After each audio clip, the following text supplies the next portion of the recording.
History of DDR. Ever wonder how the secure holding today was made? Well, not specifically. This is called DDR RAM. DDR stands for double data rate. This is the typical RAM even I use these days. There are generations of DDR RAM. DDR1, 2, 3, 4, and 5. DDR1 ran 1998 to 2000, 266 to 400 MZS, and consumed 2.5 watts. First to use double data rate data transfer on both clock edges, Samsung released the first commercial chip in 1998.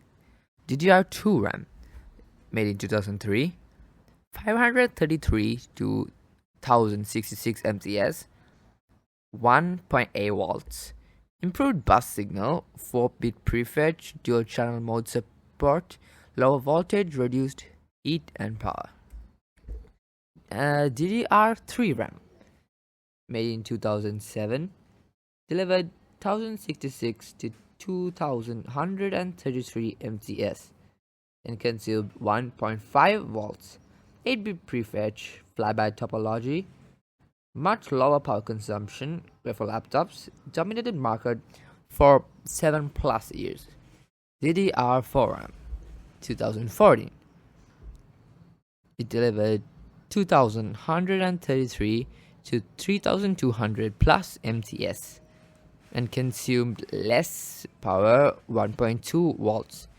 Band groups, independent channels, high efficiency. Prefetch stayed at 8 bits but divided into groups for parallel access. DDR5 RAM, made in 2020, 4800 to 8400 plus MTS and consumed even less, 1.1 volts. Dual channel DIMM on die ECC integrated power management PMIC 16-bit prefetch designed for massive bandwidth and reliability. But what was before DDR RAM? It was something called SDR, single data rate. It can only transfer data once per clock cycle, and it was made in the mid 1990s. But why haven't we heard of it? Let me explain. The story of SDR. Back in the 1990s, computers used something called SDR RAM, single data rate synchronous DRAM.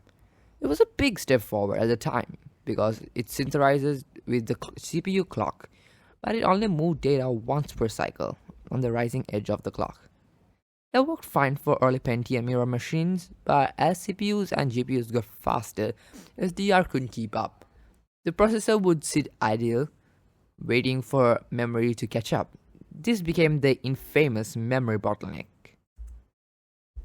Engineers realized they needed a smarter way to push more data without cranking clock speeds too high, which caused heat and instability. The solution was DDR, double data rate. Instead of transferring data once per cycle, DDR transferred it twice on both the rising and falling edges of the clock.